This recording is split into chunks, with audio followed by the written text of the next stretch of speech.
A Minnesota singer recently announced his diagnosis with Alzheimer's disease.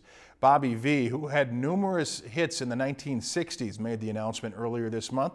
Our own Lacey Monteleone got the chance to speak with one local man also diagnosed with that disease. Lacey, what can you tell us tonight?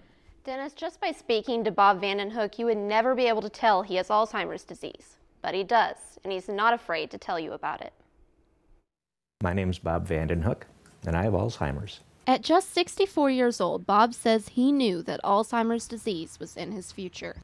His grandfather and uncles have all had the disease, but he's dealing with it in his own way. I make it a point every day to get out and have some fun and remain completely active. When you lay down, that's not a good thing. Bob's wife, Shirley, says that she had noticed for about a year that something was wrong. I should have suspected he was very, very anxious to retire. I knew it because I was missing things. Missing things like car keys and names. For Bob and Shirley, the diagnosis was still a shock, but life goes on. The reality is I have fun every day. For those diagnosed with Alzheimer's, staying independent is a huge concern. So keeping a to-do list is a must. But you also want to make sure that you take your meds and stay active.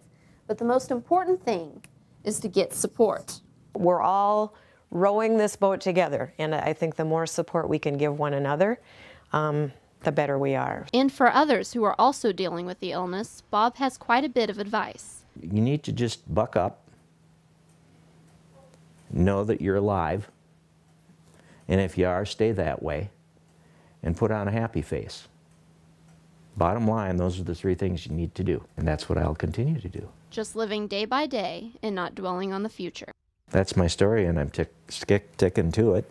And of course, keeping a sense of humor. Alzheimer's disease affects each individual differently. For those like Bob who are diagnosed with the disease before the age of 65, there is a concern that genetics may play a role. Dennis, back to you. Okay, thank you, Lacey, for that live report tonight. For more information about the disease, you can visit the Alzheimer's Association website at www.alz.org.